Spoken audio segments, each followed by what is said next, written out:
WhatsApp guys, welcome back once again. So दोस्तों, आज की कहानी जो एक्सप्लेन करने जा रहे हैं उसका नाम है द हिडन।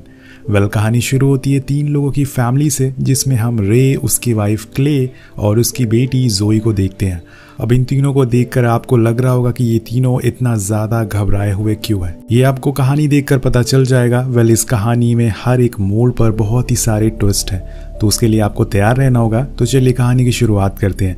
ये परिवार पिछले 301 दिनों से एक बंकर में रह रहा है।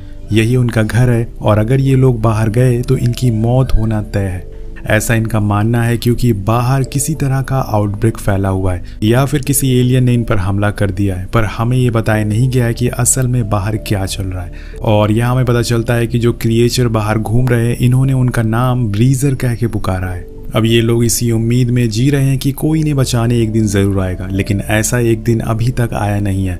अब इनके ऊपर से वो क्रिएचर गुजर चुके हैं जिनकी आवाज़ें इन्हें सुनाई देती है, लेकिन वो क्रिएचर अभी भी इन तक पहुंच नहीं पाए, क्योंकि रे ने बहुत ही होशियारी से इस बंकर को बंद किया है।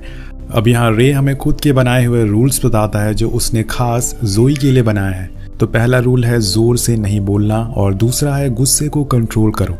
तीसरा और आखिरी रूल है कि ब्रेजर के बारे में बात मत करो। तुम जितना उनके बारे में बात करोगे तुम्हें उतना ही ज़्यादा डर लगेगा। अब तीनों लोग इस रूल को पिछले 1 साल से फॉलो कर रहे हैं। इसी दौरान हमें पता चलता है कि जोई ने एक बार भी बाहर का सूरज नहीं देखा है, तो रे उसे आर्टिफिशियल सूरज दिखा के उसे खुश करने की कोशिश करता है। इसी के साथ वो 1 साल से बाहर भी नहीं गई है, तो रे उसे एक इमेजिनरी ट्रिप पर ले जाता है। ऐसे ही करके दोनों जोई का मन बहलाते हैं। वो उसकी आंखें बंद कर उसको ट्रिप पर ले जाता है ताकि थोड़ी देर के लिए उसे थोड़ी राहत मिल सके।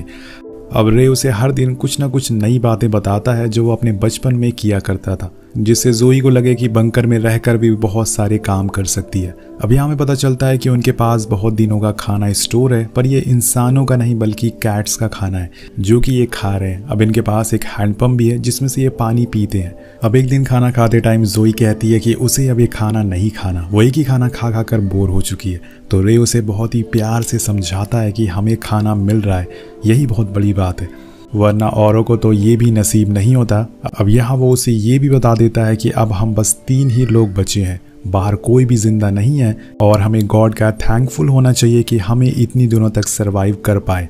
अब जोई बहुत ही समझदार बच्ची होती है, इसलिए वो बिना कुछ बोले ही खाना खा लेती है।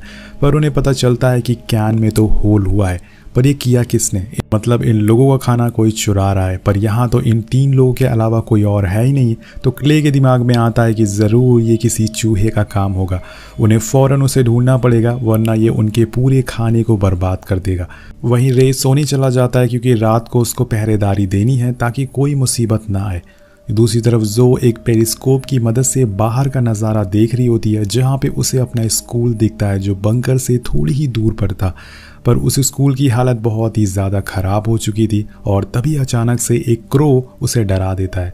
अब इसी तरह से इनके दिन कटते रहते हैं, और एक दिन जोई अपनी माँ से पूछती है ब्रेजर उनसे नफरत करते हैं, तो वो उसे समझाती है कि ऐसा नहीं है बेटी, असल में वो हमसे अलग है। जैसे हम उनसे डरते हैं शायद वो भी हमसे डरते हैं। अब वो दोनों बात ही कर रहे होते हैं कि उन्हें वो चूहा दिख जाता है, तो क्ले फ़ौरन रे को उठाती है और यहाँ पूरी फैमिली उस चूहे को मारने में लग जाती है।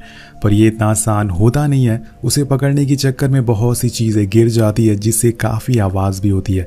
पर आखिर में रे जैसे तैसे करके उसे मार देता है।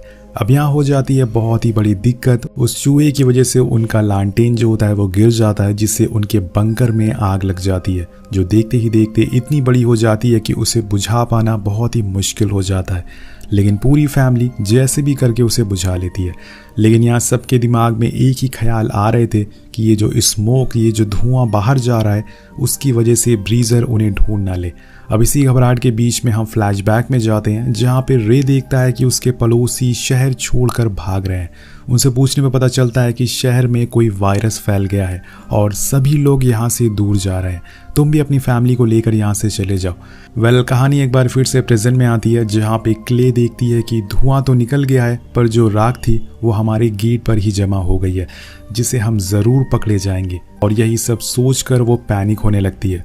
और तब रे उसे दूसरा रूल याद दिलाता है कि आउट ऑफ कंट्रोल नहीं होना है। इसके बाद वो कहता है कि हमें ऊपर जाना होगा, राख को हटाना होगा, लेकिन अभी नहीं, सुबह 4 बजे, क्योंकि उस टाइम ज़्यादा उजाला नहीं होता। अब जोई अपनी मॉम को ऐसा करने से रोकती है कि वो ऊपर ना जाए, क्योंकि वहाँ वो मारी जा सकती है और वो रूल है डोंट ओपन द डोर। लेकिन उसकी मॉम उसे समझाती हैं कि अपने बच्चों के लिए कभी कभी सारे रूल तोड़ने पड़ते हैं।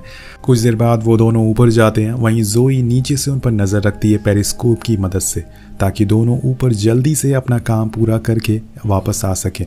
लेकिन यहाँ जोई को पता चलता है कि कोई उनकी तरफ भागते हुए आ रहा है। वो आवाज़ लगाती है, लेकिन यहाँ पर वो आवाज़ सुन नहीं पाते, तो उसे मजबूरन ऊपर जाना पड़ता है, जहाँ पे वो अपने मॉम डैड को बताती है कि उनके पीछे कोई आ रहा है। पर वो ब्रीजर नहीं थे, बल्कि कुछ डियर थे जो किसी से डर कर भाग रहे थे। अब तीनों फौरन नीचे बंकर में आ जाते हैं और यहाँ हमें पहली बार बाहर का मंजर दिखाया जाता है। चारों तरफ बस तबाही थी और सब कुछ खत्म हो चुका था। पूरा शहर राख में बदल चुका था। एक भी इंसान कहीं नहीं थे, लेकिन वो ब्रीजर जानवरों को नहीं मार रहे थे, जिस वजह से वो अभी भी जिंदा थे। अब जोई ऊपर का मंजर देखकर बहुत ज़्यादा डर गई थी, तो वो रोने लगती है।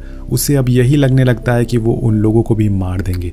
इसी बीच हमें कुछ आहट सुनाई देती है और ये बीजर थे जो उनके बंकर के ऊपर ही घूम रहे थे, पर उसे इनके बंकर का दरवाज़ा मिल नहीं पा रहा था, क्योंकि वो छुपा हुआ था। अब यहाँ जोई और ज़्यादा पैनिक करने लगती है, तो मॉम उसे दूसरे रूल के बारे में दोबारा बताती है, लेकिन वो अभी भी बच्ची है, तो उसे डर लगना लाजमी है। अब ये देखकर रे उसे एक बार फिर से इमेजिनरी ट्रिप पर लेकर जाता है, जिससे वो थोड़ा शांत होती है। लेकिन यहाँ हो जाती है एक बहुत बड़ी गलती। जोई की डॉल बोलने लगती है, जिसकी आवाज़ ऊपर तक पहुँच गई थी, जिससे कि उन ब्रीजर्स ने उन्हें सुन लिया था। अब रे उस डॉल को गुस्से में तोड़ देता और उसके स्पीकर को भी निकाल देता है। अब यहाँ ऐसा माहौल बन जाता है कि सभी लोग बहुत ज़्यादा डर जाते हैं। उस ब्रीजर को उस गेट का पता चल चुका था, क्योंकि उसने उस डॉल की आवाज़ सुन ली थी। अब वो अपनी पूरी जान लगाकर उसे तोड़ना शुरू करता है, लेकिन रे ने उसे जंजीरों से बांध कर रखा हुआ था। अब यहाँ नीचे अब कोई भी रूल फॉलो नहीं किया जा रहा था, क्योंकि जब डर की बात आती है तो कुछ भी याद नहीं रहता। और आखिर में वो गेट टूट ही जाता है, जिसे हम उन ब्रीजर्स को पहली बार ही देख पाते हैं। लेकिन मौका रहते हुए रे गेट को बंद कर देता है और उसमें रॉड घुसा देता है, जिससे कि एक बार फिर से वो पूरी तरह से सील हो जाता है।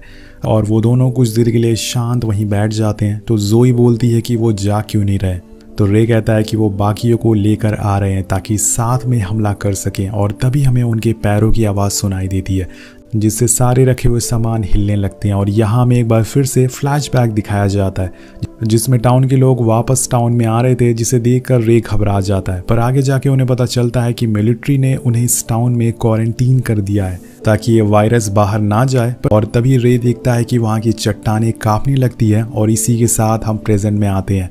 अब बंकर के गेट को एक ब्रीजर तोड़ नहीं पाएगा, पर अगर झुंड में हुए तो ये गेट उनके सामने कुछ नहीं है। और यहाँ पर ऐसा ही कुछ होता है, उनका झुंड गेट को तोड़ देता है और अंदर घुस जाता है।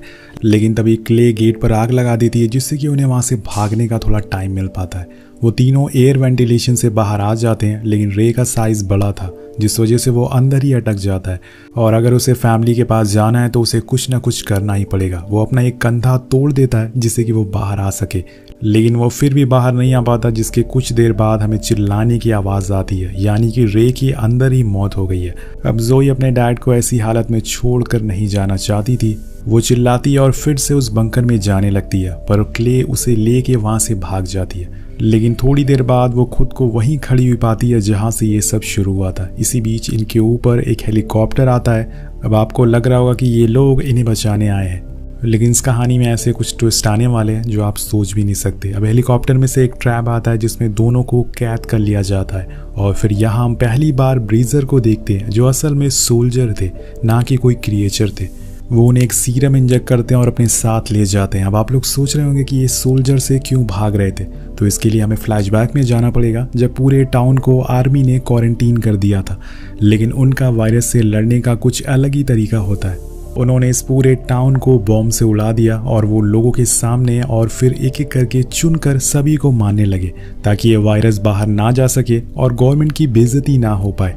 अब रे और क्ले दोनों जोई के स्कूल की तरफ आ गए, क्योंकि उन्हें पता था कि वहाँ पर एक बंकर है जहाँ जाके वो सेफ रहेंगे।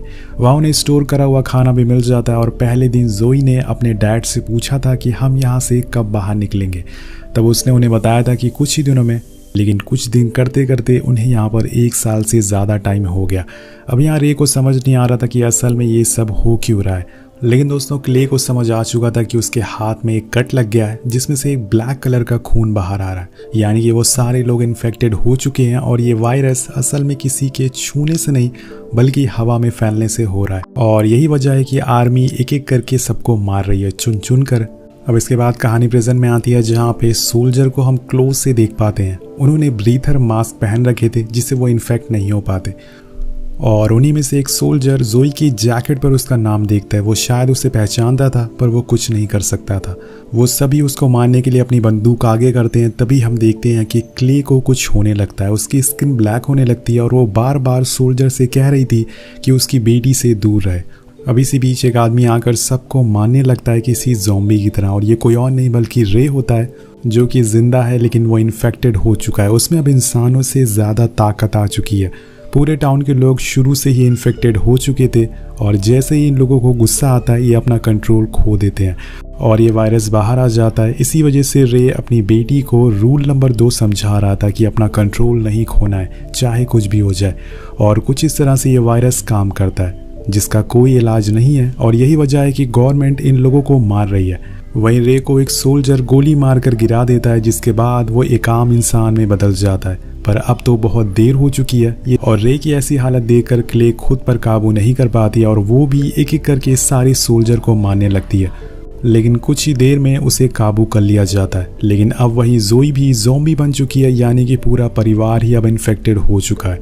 जोई एक सोल्जर का मास्क हटा देती है जिससे कि वो भी इन्फेक्टेड हो जाता है और यहाँ हम देखते हैं कि वो अब अपनी माँ पर ही हमला कर देती है, लेकिन क्ले ने खुद पर कंट्रोल कर लिया था जिससे वो नॉर्मल हो चुकी थी। और तभी वो जोई को दूसरा रूल याद दिलाती है, यानी कि खुद के गुस्से पे कंट्रोल करना, जिसके बाद वो भी उसी की तरह नॉर्मल हो जाती है।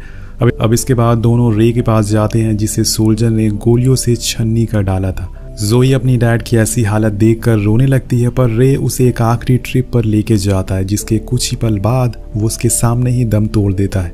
अब उन दोनों के लिए ये समय बहुत ही ख़राब था, पर अभी भी उन्हें खुद की जान बचानी है क्योंकि एक दूसरा हेलीकॉप्टर उनकी तरफ आने वाला है। वो दोनों फौरन भागते हुए एक सीवर सिस्टम में चले जाते हैं जहाँ पे कोई इनकी तरफ बढ़ रहा होता है और ये था उनका पड़ोसी जो इन्हें अपने साथ दूसरी जगह लेकर जाता है जहाँ पर और भी लोग मौजूद थे, यानी कि अभी भी लोग जिंदा हैं और शायद आगे भी जिंदा रहेंगे। अब दोनों अंदर जाने लगते हैं तब जोई को सनलाइट दिखती है और वो कहती है कि मॉम आज 300 दिन हो गए, और इतनी दिनों बाद वो सनलाइट को देख रही है। तभी हम जोई की मॉम को देखते हैं जिसकी आंखें बदलने लगती है, मतलब ये लोग सूरज की रोशनी में नहीं जा सकते, हो सकता है कि वो इनके लिए खतरनाक हो। अब दोनों अंदर चले जाते हैं और उसी अंधेरे के साथ ये कहानी एक खत्म हो जाती है। तो गाइस शुरुआत से हम जिसे एलियन समझ रहे थे वो एक्चुअल में सोल्जर थे जो इन्हें मारना चाहते थे और असली वायरस इनकी बॉडी के अंदर था जो गुस्सा होते ही बाहर आ जाता है। वेल गाइस हो सकता है कि इस कहानी का नेक्स्ट पार्ट भी आए और हमें इस वायरस के बारे में और चीज़ें पता लग सके। तो आपको ये कहानी कैसी लगी नीचे कमेंट करके ज़रूर बताइएगा। मिलते हैं आपसे अगली